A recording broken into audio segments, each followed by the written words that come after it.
Il y a certains péchés qui te poursuivent même quand tout le monde t'a oublié.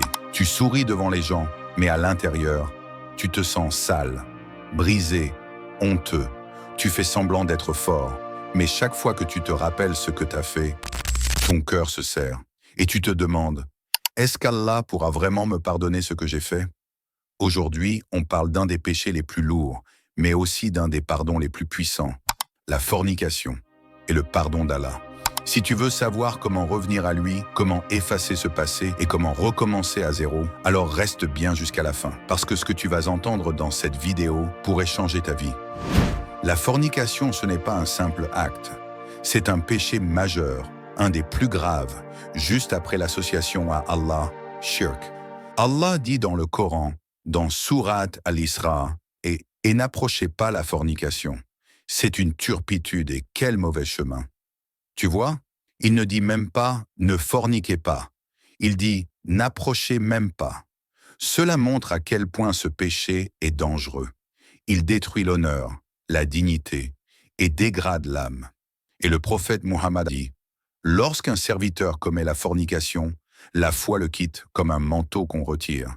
Puis lorsqu'il arrête, la foi revient. » Rapporté par Abu Daoud. C'est terrible, car la fornication éteint la lumière de la foi dans le cœur. Et pourtant, malgré tout cela, Allah n'a jamais fermé la porte du pardon. Comment Allah te pardonne même après la fornication?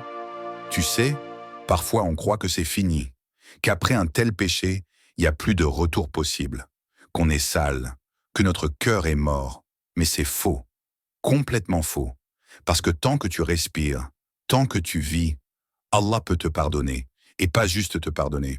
Il peut t'aimer encore plus qu'avant.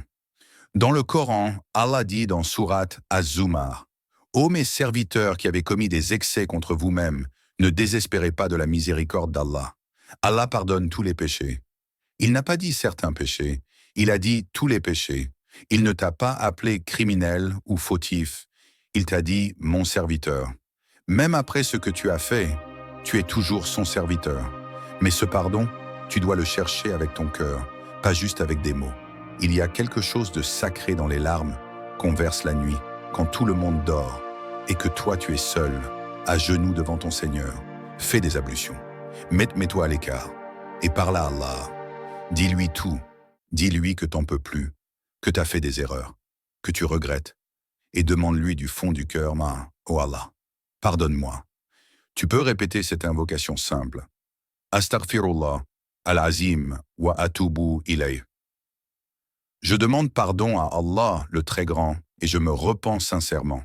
Mais tu peux aussi dire cette magnifique invocation que le prophète appelait la meilleure façon de demander pardon. Allahumma anta rabbi, la ilaha illa ant, khalaqtani wa ana abduk. En français, ça veut dire « Oh Allah, tu es mon Seigneur, il n'y a de divinité que toi. Tu m'as créé et je suis ton serviteur. Je reconnais mes péchés, je reconnais tes bienfaits. Alors pardonne-moi, car toi seul peux me pardonner. » Si tu dis ça sincèrement, en pleurant, en suppliant Allah, tu verras un soulagement que personne d'autre ne peut t'apporter.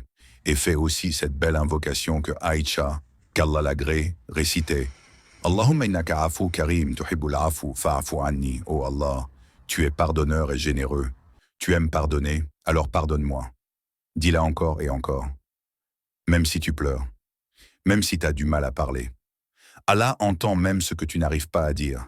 Et rappelle-toi, chaque larme que tu verses dans le repentir éteint un feu de l'enfer. Tu veux que je te dise quelque chose d'encore plus beau? Allah t'aime. Et pas seulement quand tu fais les prières, ou le jeûne, ou la charité. Il t'aime aussi quand tu reviens à lui. Il dit dans le Coran, « Allah aime ceux qui se repentent et il aime ceux qui se purifient. » C'est pas juste un pardon froid et distant. C'est un amour réel, profond. Un amour que même ta propre famille ne peut pas te donner comme ça. Et écoute ce que le prophète alayhi salam a dit. Celui qui se repent d'un péché est comme celui qui n'a jamais péché. Subhanallah. Allah peut effacer ton passé comme s'il n'avait jamais existé. Mais ce n'est pas tout. Dans une autre ayah, il dit qu'il peut même aller plus loin et transformer tes mauvaises actions en bonnes œuvres. Ceux qui se repentent, croient et agissent avec droiture. Allah transformera leurs mauvaises actions en bonnes. Surat Al-Furqan. Tu comprends ça? Ton péché peut devenir une récompense, juste parce que tu t'es repenti avec un cœur sincère. Alors ne laisse jamais Shaitan venir te dire que t'es foutu ou que c'est trop tard.